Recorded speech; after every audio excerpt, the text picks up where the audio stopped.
అమెరికాలో మరో తెలుగు విద్యార్థి ఆత్మహత్య. పనిచేస్తున్న ఆఫీసులోనే దారుణం. డిపోర్టేషన్ భయంతోనే suicide. Sai Kumar Reddy passport seize. Federal అధికారుల చర్యలే కారణం. సంకెళ్లేసి డిపోర్ట్ చేస్తారేమో అని మనోవేదన. కన్నవారికి కడుపుకోత మిగిల్చిన సాయి. తల్లిదండ్రులకు సమాచారం అందించలేని పరిస్థితి.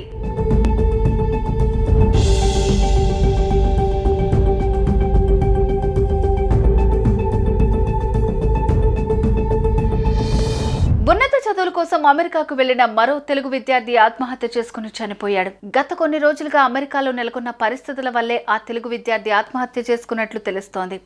ఇటీవల ఫెడరల్ అధికారుల తనిఖీల్లో భాగంగా తెలుగు విద్యార్థి సాయి కుమార్ రెడ్డి పాస్పోర్ట్ సీజ్ కావడంతో తనను కూడా చేతులకు కాళ్లకు సంకెళ్లేసి తిరిగి ఇండియాకు పంపించేస్తారేమోనన్న భయంతోనే ఆత్మహత్య చేసుకుని ఉంటాడని స్నేహితుల వాదన.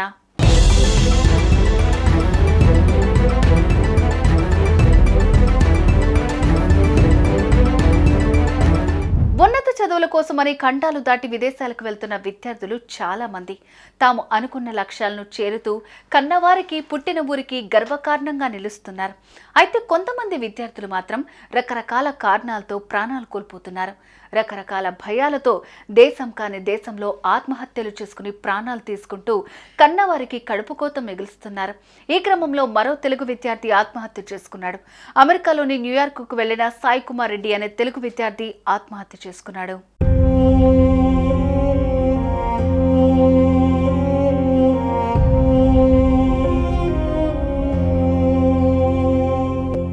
సాయి కుమార్ చదువుకుంటూనే న్యూయార్క్లో పార్ట్ టైం జాబ్ చేస్తూ స్నేహితులతో కలిసి ఉంటున్నాడు. ఇటీవల ఫెడరల్ అధికారుల తనిఖీల్లో భాగంగా సాయి కుమార్ రెడ్డి పాస్పోర్ట్ను సీజ్ చేశారు. దీంతో ఆందోళనకు గురైన యువకుడు తనను ఏం చేస్తారో, ఇంటికి వెళ్లలేనేమో అన్న భయంతో కఠిన నిర్ణయం తీసుకున్నాడు. క్షణికావేశంలో తాను పార్ట్ టైం జాబ్ చేస్తున్న ఆఫీస్లోనే సూసైడ్ చేసుకున్నాడు. సాయి కుమార్ ఆత్మహత్య గురించి కుటుంబ సభ్యులకు కూడా సమాచారం అందకపోవడంతో సాయి కుమార్తో ఉంటున్న స్నేహితులు అమెరికా నుంచి తెలుగు మీడియా ఛానళ్లకు సమాచారం అందించారు.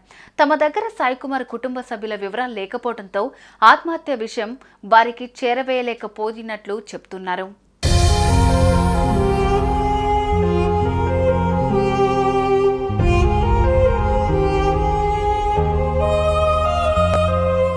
డొనాల్డ్ ట్రంప్ రెండోసారి అధ్యక్షుడిగా ప్రమాణ స్వీకారం చేసిన తర్వాత అమెరికాలో వచ్చిన అక్రమ వలసదారుల పట్ల తీసుకుంటున్న కఠిన నిర్ణయాలు సర్వత్రా చర్చనీయాంశమైన విషయం తెలిసిందే. ఇందులో భాగంగానే అక్రమ వలసదారులను దారుణంగా సంకెళ్లేసి స్వదేశాలకు పంపిస్తున్న ఘటనలు తీవ్ర చర్చకు దారితీస్తున్నాయి. ఈ క్రమంలోనే 2 రోజుల క్రితం అమెరికా నుంచి 100 మందికి పైగా భారతీయులను అమృత్సర్కు తిప్పి పంపించారు. అయితే మరో 18,000 మంది భారతీయులను అక్రమ వలసదారులుగా గుర్తించినట్టు అమెరికా మీడియాలో కథనాలు వెలువడుతున్నాయి.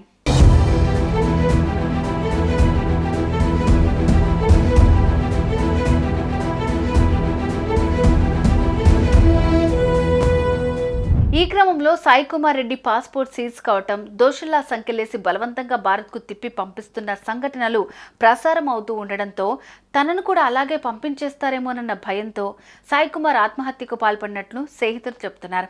అయితే సాయి కుమార్ రెడ్డి ఎక్కడి వాస్తవ్యుడు, ఆయన కుటుంబ వివరాలు ఏంటి అన్న వివరాలు తెలియాల్సి ఉంది. సాయి కుమార్ రెడ్డి ఫోన్ లాక్ చేసి ఉండడంతో వ్యక్తిగత సమాచారం తెలియటం లేదని స్నేహితులు చెబుతున్నారు. ట్రంప్ రాకతో తెలుగు విద్యార్థులకు కష్టాలు మొదలయ్యాయి. లక్షలు ఖర్చు పెట్టుకుని ఎడ్యుకేషన్ లోన్లు తీసుకుని కష్టపడి అమెరికా వెళ్తే అక్కడ ప్రస్తుతం నెలకొన్న పరిస్థితులు వారిని భయాందోళనకు గురిచేస్తున్నాయి. పార్ట్ టైం జాబ్స్ లేక ఎప్పుడు ఎవరిని తిప్పి పంపిస్తారో తెలియక తీవ్ర ఒత్తిడికి గురవుతున్నారు.